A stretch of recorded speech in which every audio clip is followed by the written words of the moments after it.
All right, welcome everybody. I'm very much looking forward to telling you something about clear and credible data visualization in science.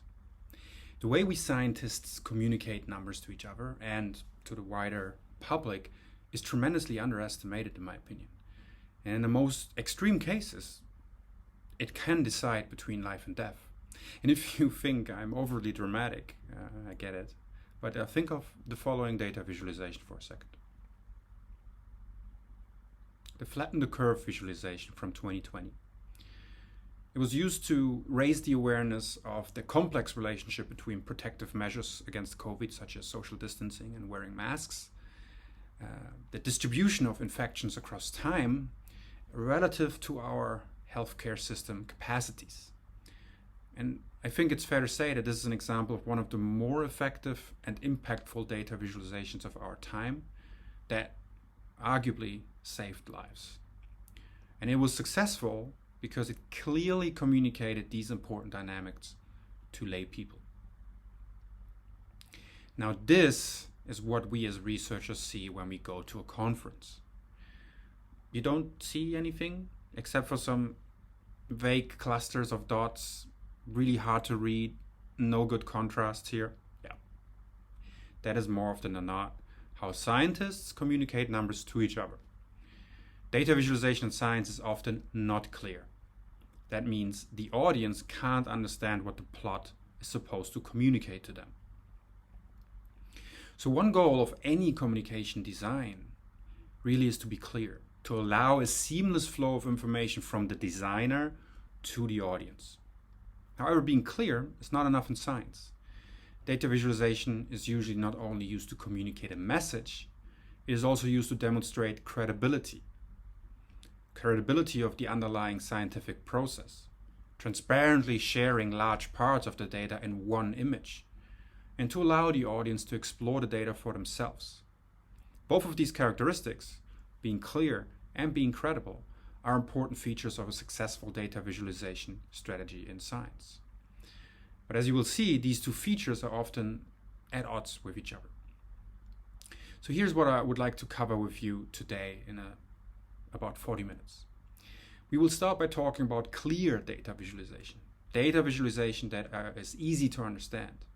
So I want to briefly remind us why we should aim for clarity and how we can achieve it. As it turns out, those data visualizations that are particularly clear might not be very credible and lack transparency. So I'd like to talk about credible data visualization in the second part. Again, it will turn out that clear and credible are two, to some extent, orthogonal qualities. So the question is, when do we prioritize clarity over credibility and vice versa? And I want to argue that the communication context plays a crucial role here. And finally, we will try to see if we can easily find a common ground between clear and credible. I have a few suggestions, of course, that I will offer you at the end of this talk. So let's start simple. Clear data visualization. Why should data visualization be clear? It might strike us as trivial, but I think it's worth reminding us on those reasons. So I see three important reasons for clear communication.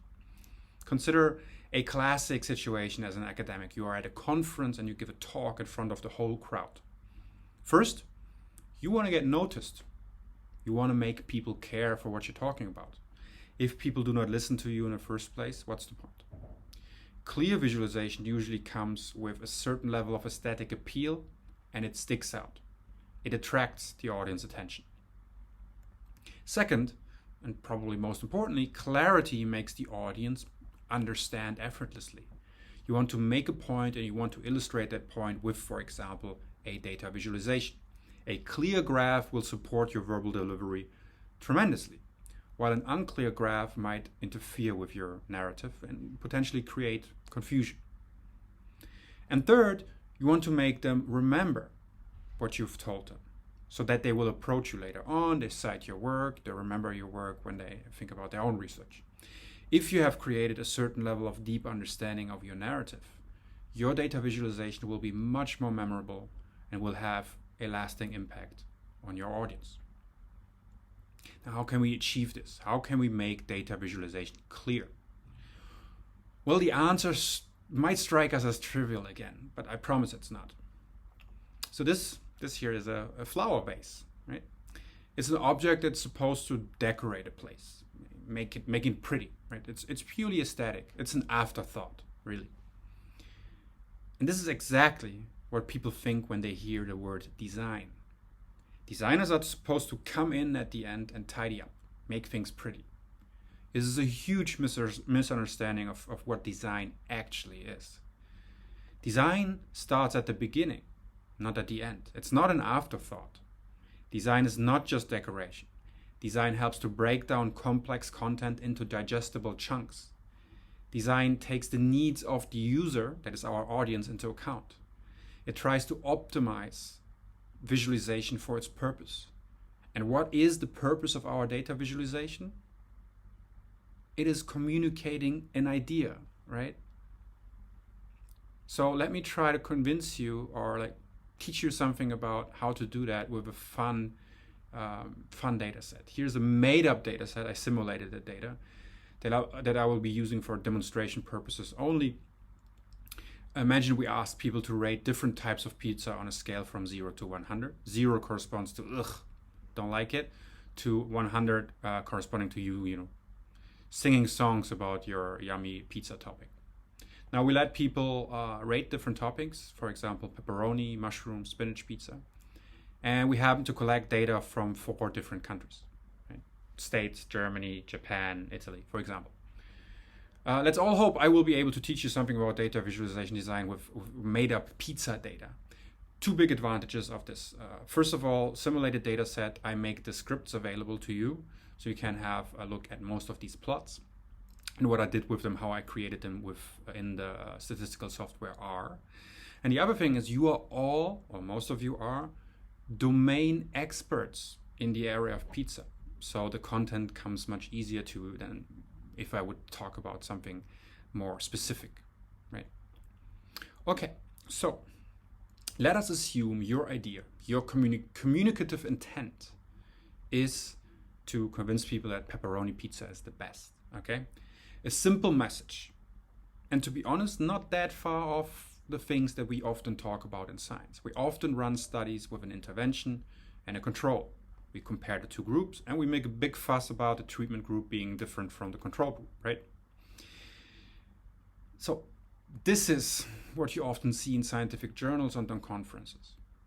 Again, you can't really read anything because the font's too small. Tons of information all over the place. You don't even know where to start. In conference presentations, you only get, very short moment, like a minute or so to digest this information, integrate it with what the speaker's saying before the presenter moves on. This plot, relative to its communicative intention, is pure noise and little signal. So what I want to do with you guys now is the following. I want to work on a signal to noise ratio. First, we will step by step remove design elements that are noise. That means they do not contribute to the narrative. Then we will ramp up those design elements that are signal. That means they are the core elements to communicate the narrative. And I'm, of course, very much aware that there are many different plot types and types of data structures. But the principles I'm going to talk about here are, I think, applicable across the board. All right, first of all, the graph shows 4 different panels for the different countries we collected pizza ratings in. You wouldn't know that because the font is too small for you to read. We will get back to that later. But remember, pepperoni pizza is the best. That's our narrative. This idea says nothing about the differences across countries. It's simply not part of the communication intention. So having different panels of noise, having different panels is just pure noise. It's not only irrelevant, it also makes retrieving the signal of the plot much more difficult. So we should get rid of it. Okay. Next step. There's a legend in the plot. It's so tiny that I had to zoom in on it so you can actually see it. A legend here is in fact redundant because the difference between the 3 different pizza toppings is already encoded on the x-axis. Redundant information can be considered noise, so we can safely get rid of it here without losing signal. Next, we get rid of the gray background and the grid lines. As you can see, if you're familiar with R, these are the default layout of a plot when you use ggplot. But the gray background actually reduces the contrast against which the colored elements are perceived, making them less salient. Grid lines are generally not a bad thing, but our narrative is interested in expressing relative values and not absolute ones.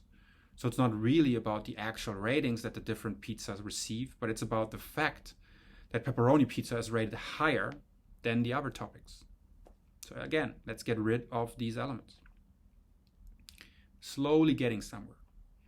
So the plots you see here, the actual ways we plot the data, is a combination here of a box plot and a raw data points superimposed on top of each other. Again, to communicate the simple idea, pepperoni is the best, we don't necessarily need the raw data points. A summary representation is sufficient. And we can actually question the plot type as well. Why using box plots? Box plots show several properties of the actual data distribution, including the median, the quartiles, and the range of values. And these aspects of the distribution are again not relevant for the message per se. So we could decide to use a more simple graphical representation that summarizes the plot. And the bar plot might be a fine choice if we want to communicate just mean value differences. So here we are. Here's where we started. We removed a bunch of noise from our initial plot. We removed facets, the legends, background color, grid lines, and we finally changed the plot type to a bar plot. But this plot is not clear. We removed all the noise, but the signal is still rather low. So next, we will ramp up the signal step by step. Here we go. First of all, we increased the font, very big one. So finally, the text is actually readable, not only for you sitting in front of a screen, but also for someone who's sitting in a back row at a conference. We also removed the y-axis and simply printed the mean values on top of the bars, clearly visible at the center of the plot. This does a lot of things at once. It encodes absolute values clearly, and it focuses all relevant information in one and the same area of the plot. We don't have to jump around between axes anymore to integrate knowledge. It's all in one place. In the next step, we can scale the y-axis by decreasing its maximum. This leads to a visually more salient difference between the different bars, effectively increasing the distance between pepperoni and the rest. But you might notice something that is very unintuitive in this plot and actually challenging when trying to read it. The colors. They are not only meaningless, they are also contradicting the actual categories. So the red color, for example, may be much more suited for pepperoni, and the green color is probably much more fitting for the artichoke topping, right?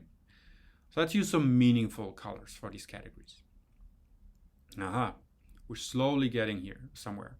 Note that this is obviously not always possible, since we are often dealing with very abstract categories in our research, but it's always worth spending some time on thinking about color coding in advance and how we can possibly use it meaningfully. It's one of the most salient visual features of a graph, and it can help to integrate information quickly. For example, here the color of the word pepperoni in the title and the corresponding bar, they have the same color, immediately suggesting that these belong conceptually together. Now, some of you look at this graph and you will immediately think about color blindness, and you're right. The green and the red are not optimal for colorblind people, which is a non-negligible amount of people. However, color is here not necessary to understand the graph. So these people with color blindness will not, the communication will not break down for them.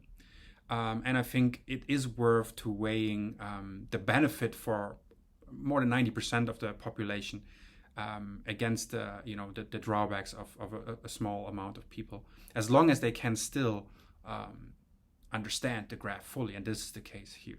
So I think the meaningfulness of the color is actually very powerful for everyone who's not colorblind, and those that are colorblind will still be able to see to understand this plot and understand the main message that it communicates. And here, as a final step, we can increase the contrast between relevant categories. The intended message here is pepperoni is the best. Or in other words, pepperoni is bigger than everything else. So we could de-emphasize the other categories by, for example, a gray color to make the one bar that really matters pop and visually attract even more attention. Okay, so using large fonts, using strong color contrasts, meaningful color contrasts, highlighting the key category, and by rescaling the plot, we end up with a clean graph, in the sense of clean of noise, which has a high communication value for your intention. And keep in mind, this is an example, it's manufactured to communicate one thing: pepperoni is better than other pizzas. If this is my intention, all my moves are justified. Obviously, this is not to say these moves are generalizable, and neither do I try to say that this last plot here is appropriate for all situations. We get back to that later. The example was intended to show you the logic behind modulating signal to noise ratios and how far we can push it, and we pushed it very far. Every step on the continuum might be justified by one reason or the other, but should always be an intentional decision we are actively making to get our point across. So this is a clear plot, okay? Now, some of you look at this, and especially at the bar plots, and will think, well, bar plots are not great. Right? So I end up with a bar plot and try to convince you that this plot is very clear, and I stand by the statement. However, some of you might have heard some people speaking badly about bar plots. Some of them actually call to bar plots, right? And these voices, they do have some very good reasons for calling for a ban of these plots. They argue that bar plots are uninformative, inappropriate for certain types of data, and can be misleading. In other words, bar plots are not credible. So let me walk you through these arguments, and let me tell you what we can learn from this discussion. It turns out very clear data visualization might be not very credible.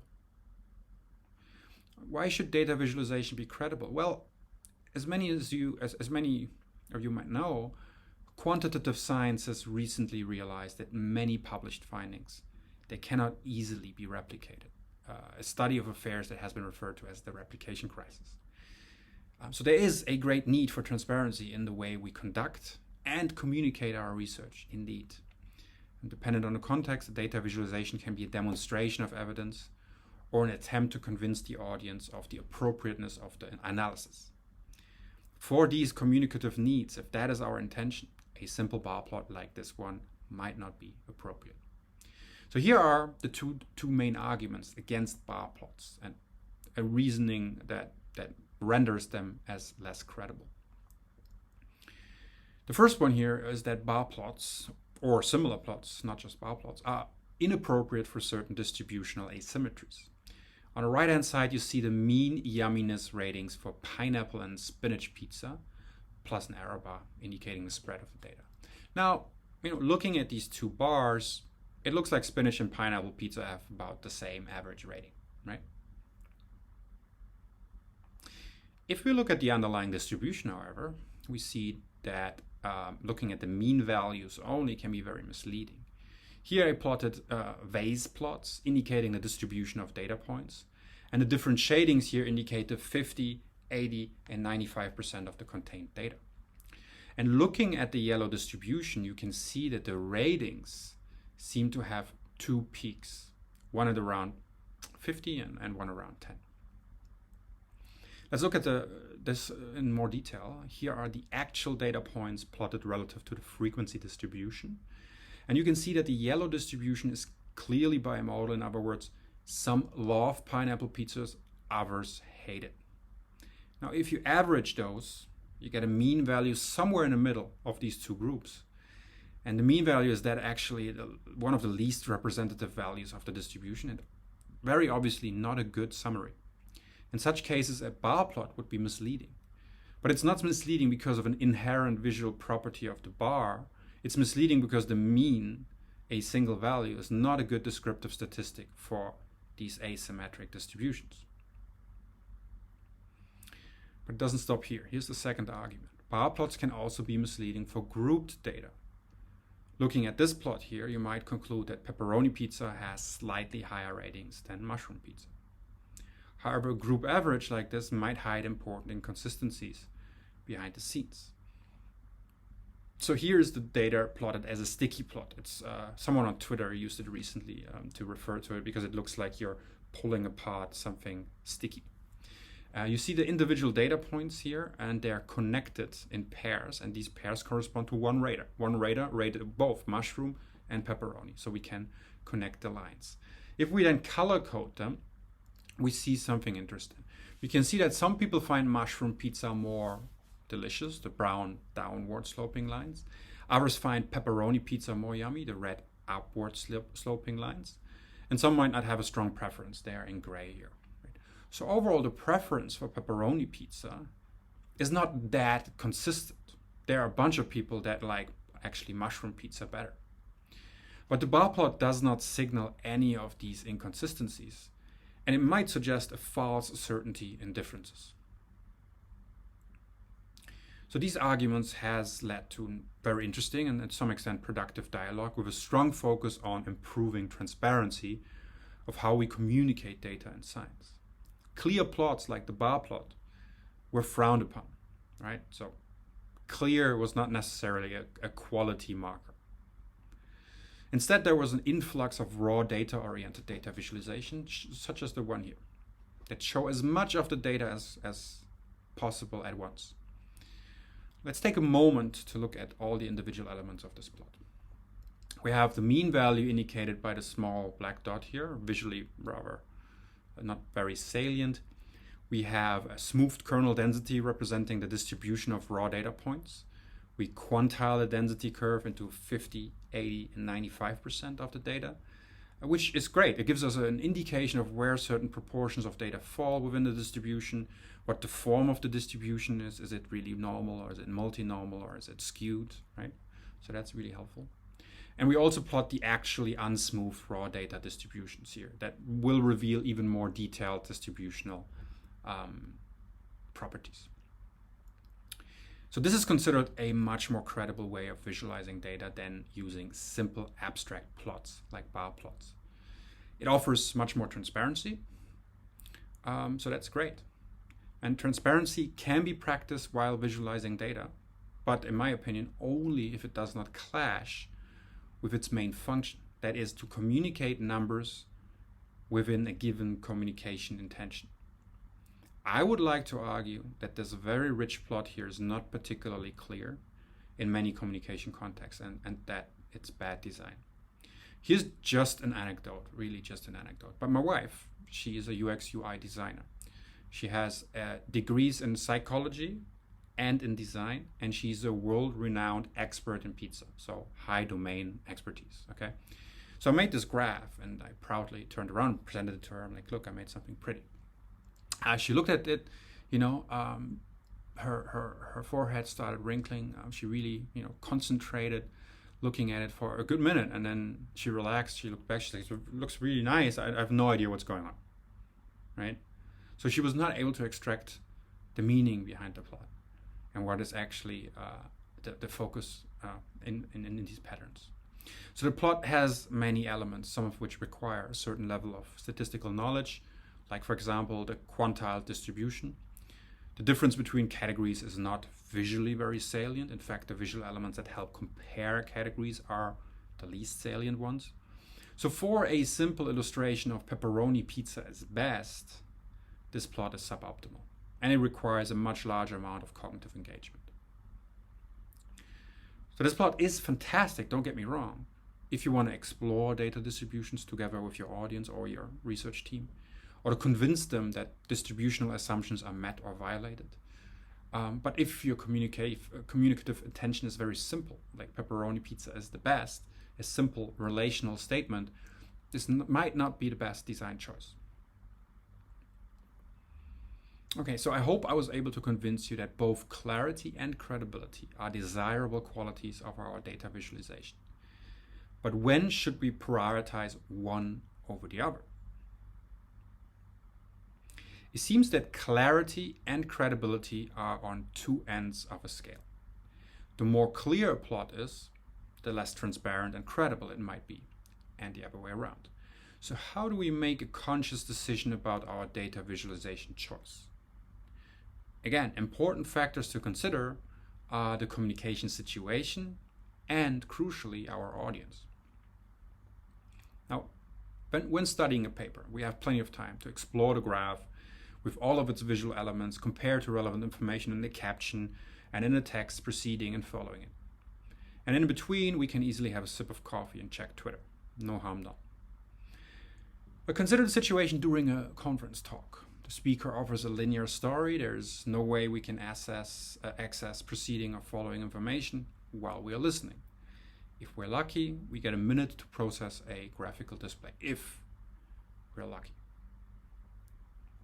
And we have to process this information simultaneously with a speaker that constantly fires verbal information at us, just like me right now, firing words at you, far off an ideal reception situation. We have only limited cognitive capacities to take in the visual information, and on top of that, we have to tie this visual information together with the verbal information in a coherent way. And if the graph is not easy to assess and are not easily integrated into what the speaker is saying, you end up receiving neither the verbal nor the visual information. Now I gave you a full 30 seconds to process the information displayed in the data visualization. It was not well integrated with what I was saying, and it was a lot of information. Which country had the lowest mushroom ratings? Were you able to extract that information in the time given? My money is on no. So the bottom line here is, communication contexts differ, and we should always have that in mind when we think about how to communicate our data. Bar plots are simple, therefore they hide many aspects of the data, yes. But bar plots are simple, therefore they allow the audience to quickly understand the main point, a relational statement. Dependent on the situation, this might be a desirable outcome of our design. And this discussion also highlights a very important aspect of processing resources. Comparing complex distributional information calls for more cognitive capacities than comparing just a single height relationship. Now you might say these differences might be minute, but remember, during a presentation, the audience is drained from the 5 talks before you. They're probably over-caffeinated from the last break. And on top of all this, in most cases, and probably in this case right here, both the speaker and the audience members, they are not native speakers of the channel that is used to communicate. And in light of these constraints on the communication situation, we should make it easy for our audience. So when we make data visualization choices, we have to take the context and our audience into account. We have to ask important questions about who our audience is, how well they're informed, how well they are statistically trained, and what resources they have to actually take in information. Here's a very simplified account to this issue. Imagine a unidimensional scale going from a credible complex plot on the right side to simple and clear plots on the left side. On the far right side, we have data exploration. We have just received our juicy data table. We are trying to figure out what's going on. We've coded the data. We know everything there is about the data. We collected it. So you could say we are very well informed. Also, we are the audience. So we can use data visualization techniques that are super complex, and the audience, that is us, will certainly understand. As of yet, we are not interested in telling a narrative. We just explore and discover patterns. A little further to the left, we have data visualization for a manuscript. The author, us, offers the audience, that is the reader, representative visualizations of our data. The audience has plenty of time to explore the graph and compare to relevant information in the text. The audience can also jump back and forth to double check if they got it right. So again, you can still create fairly complex plots. However, you have to keep in mind that the audience does not know as much as we, the authors, do. Moreover, we are offering a narrative in our paper, meaning not all aspects of the data are relevant for this narrative or the argument that we are trying to make. Further to the left, there are plots for presentations to our peers at conferences, for example. So we have a limited amount of time to tell our story. The audience also has limited capacities to take in information in the given time. And keep in mind, this is not an ideal reception situation. In order to bring our point across, we should maybe use more coarse data visualization techniques, because not all aspects of the data are relevant, even less so than in the manuscript context. And even further to the left, and this communication context is most often swept under the rug, at least in academic contexts, that's presentations to lay people like our students in introductions or in outreach situations to the public. It's super important to bring our point across, and especially those situations. Our audience has very limited knowledge about both the content and the statistical aspects of empirical sciences. What is most important in these situations is to bring our content across, make them care, make them understand, and make them remember. In these situations, simple plots like bar plots might be very helpful. So the balance between clear and credible is a balance between many factors. As the audience becomes less informed and as the reception situation becomes less ideal, we should use simpler plots. And this is not to say that we should not plot paired data or distributions or the like in our presentations. No, if these plots aim at communicating an aspect of the distribution, by all means, we should show them. However, more often than not, we want to communicate differences or the absence thereof when we show our plots. Right? That's how we unfortunately conduct statistical analyses nowadays. We test differences. And that is usually what we want to compare, what we want to show, right? In this case, sometimes less is more from a design perspective. So there's something to be said about taking our audience communication needs seriously when using data visualization. However, making it easier for the audience to understand our message or making the message simpler, that might come with a serious reduction of transparency. So let's talk about the role of transparency in data analysis. Data visualization in science is apparently a little more complicated than just communicating ideas. The whole debate about barring bar plots was a debate about trust and transparency. It might be objected that certain plots just simply suggest higher transparency than others and potentially evoke more trust in the audience. Basically, because I show the audience more from my data than just the mean, people might think I'm more trustworthy scientist. Something like that. Fair enough. Here's my take, and this is very much a personal opinion. Focusing on trust shifts the debate away from visual communication of data and instead roots in more fundamental issues of scientific practices. Using a graphical form that intentionally hides certain aspects of the data from the audience is an issue of transparency, of rigor, and of reproducibility. However, this is only an issue, in my opinion, if the audience has no other means of accessing the data. Transparency should start right at the beginning of our research project. Like design, transparency is not an afterthought. It should not be the driving force behind data visualization choices later on. Instead of relying on the scientific integrity of other researchers, we should be able to access and reproduce their analyses as well as their plots. If this is achieved, we can at least take the credibility burden off the shoulders of how we visualize data and focus on our communicative intent. We can offer everyone who's interested in our data to have a look for themselves by making all the data available to the audience right away. Okay, now that we have discussed the importance of adjusting data visualization design in context, let's look at a couple of suggestions for clear data visualization that is enriched with credibility.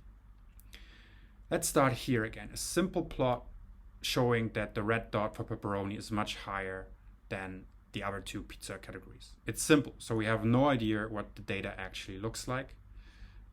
So let's have a look behind the scenes for everyone who's interested. One neat way of enriching the plot is by displaying distributional information, but we do so in a visually less salient way. Here I plotted the 50, 80, and 95% quantiles again as vase plots in the background. But I use semi-transparency here to fade this information into the background. The visually most prominent elements are still the means. Right? However, the audience can, if that is their focus, easily retrieve additional information about the underlying distribution. Alternatively, we could plot the actual data points as dot plots. Again, only faint, small, and visually less salient, because our intention here is not to explore distributional properties of the data, but to show that pepperoni has larger ratings than the other pizzas. Again, the audience is still able to assess certain aspects of the distributions in the background. And finally, the biggest credibility marker of them all is a simple link, a link to a publicly available data repository where the audience can find data and scripts for these plots. And, you know, in that sense, in that spirit, the slides and all of the most of the plots that I created here are available in our code on this publicly available repository if you're interested. Okay, before I wrap up, here is the last advice I give you, I would like to share with you. Design your plots analog. What I do when I design plots, but also slideshows, I draw my ideas on small sticky notes. Why is that? Well, the sticky note is so small that you cannot draw in too many details. You have to focus on the essential visual elements. If you write on these, well, you will write in large fonts relative to the size of the sticky note. If it's not readable on the sticky note, well, it certainly won't be readable on a slide when someone sits in the back. So you should really try it. I promise you, it helps bringing your point across, and to be honest, it helps save us time in the long run. Instead of sitting in front of the computer and, you know, working on a particular, code to develop a certain plot, and then realizing after many hours of work, this is really not the plot that I need for my narrative, you waste a lot of time. If you work out the design first in an analog way and then go to your computer and design them actually, you save a lot of time. Okay, so here's a simplified step-by-step guide to create clear and credible data visualization in science. First, and the most important step, commit to your intention. What is it that you want to communicate with this plot? It does not need to be one particular thing. Often there are many things at once you might want to point the audience to, but you got to have a good idea before you even start visualizing. Second, take a minute to think about our audience and their reception situation. What do they know? What is their statistical expertise? What are they looking for? What kind of communication contexts are they in? So we should always design according to their needs. Next step is to design a clear data visualization that expresses your communicative intent, takes the audience needs into account by reducing noise, that is elements that do not help making a point, and ramping up the signal as much as you can. Depending on the context, you might want to add elements that increase the credibility of your plot. Complex information can be added to your plot, and if done so in a visually less salient way, your plot can remain clear and gain credibility. And the biggest credibility marker of them all is being an open researcher, being transparent. A link to your data and scripts goes a long way in establishing the credibility and the rigor, transparency of your work.